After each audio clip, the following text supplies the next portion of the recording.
Hugh, been a while, but back on board CHANCHENG Prince this week as he goes back to his favourite trip of 1650. Yes, I've had limited experience on him, but he ran really, really well for me when I did ride him here last season, and his form's been good this season. As you point out, stepping up to the 1650 is ideal, and there's a sense of timing about him this Wednesday night.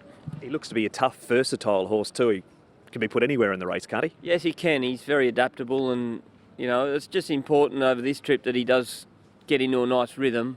You know, the 1200, although he can be effective, it's probably just a bit short for him to be able to finish as strongly as he can. So look, he's a dirt specialist, and I know that he's been targeted at this race, and barrier 5 is, you know, it's probably not a huge advantage, but certainly no disadvantage. So we'll call that an equal, and yeah, I'm excited to be riding him again. Your last race day was June, but you rode him in work recently. How did he feel? Well, he felt very enthusiastic. He was full of beans, so if you can bring that enthusiasm to the races, he's going to make his presence felt. Back to last weekend, a winning double. Ruby Lot looked very good. Yeah, Ruby Lot was good. He's just, you know, the 1,000 metres can be a little bit of a query, I think, sometimes, particularly when they're coming back from 1,200. It's a much faster pace, but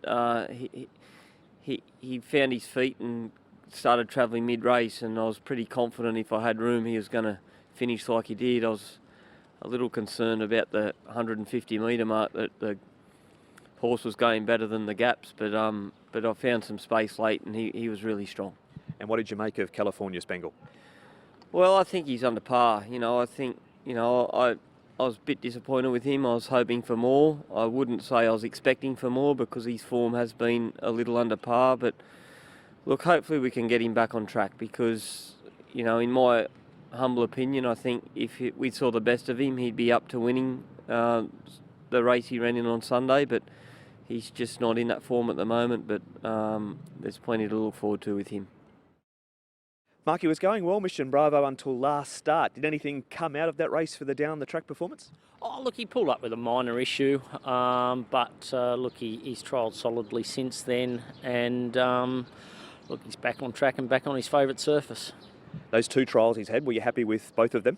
Yeah, look, he's a little bit sluggish the other day out of the barrier, but he made good ground late. He'll need to begin better on Wednesday night, especially from that gate. But yeah, horse is in good form. It's your first season of training. You've struck up a good association with Luke Ferraris too.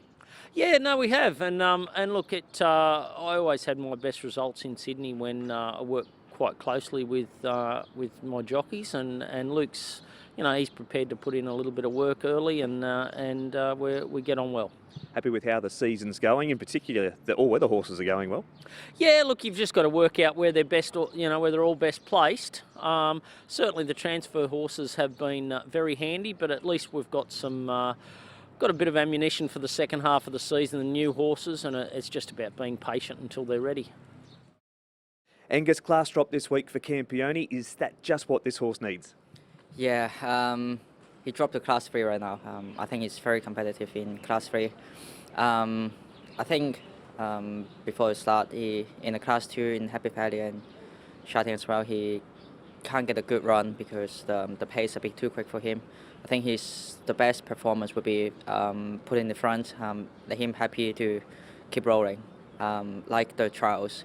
He put a bringers on right now, and I think he's very competitive in that class.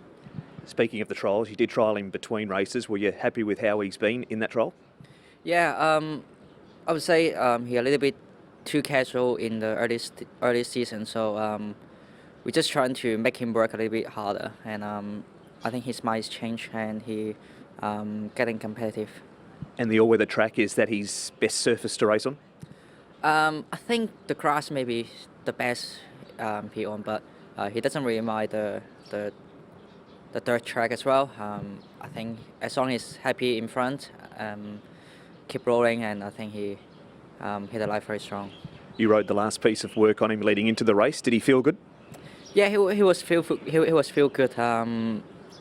Like I said, he just not in the best way to ride him. So I think that race, I think he's pretty easy to get in front and ride the best. Ricky, his last win a month ago at ADEFILL. How's he been since that win? He put up really well, and he has been to Chung and he enjoyed it very much up there. I think it goes well again. Yeah.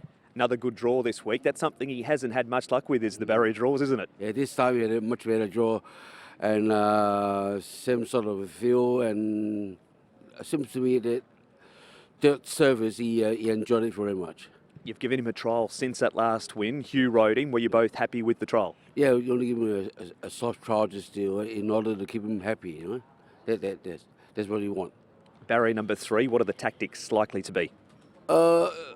Make sure he jumps well, and wherever he's happy, somewhere midfield or follow about 3 or 4, and let him find his feet, and he'll do his job.